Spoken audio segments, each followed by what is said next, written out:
How to connect Printify on Shopify.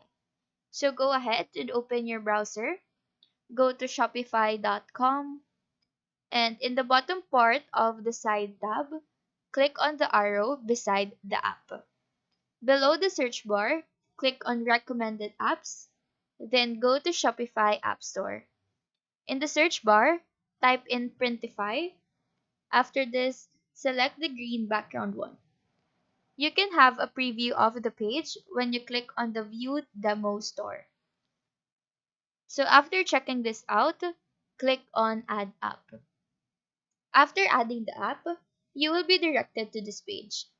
Tap on Install App on the top right corner, and then you can use your Google account to connect the Printify on Shopify account. You will be able to sign up and start. Now fill up this information according to your information, and your Printify on Shopify will now load. And you can do whatever you want, whatever you need. So that is how you connect Printify on Shopify. Do let us know if this video helped you out, and if you have any questions, feel free to drop them down below. Thank you for watching and have a nice day.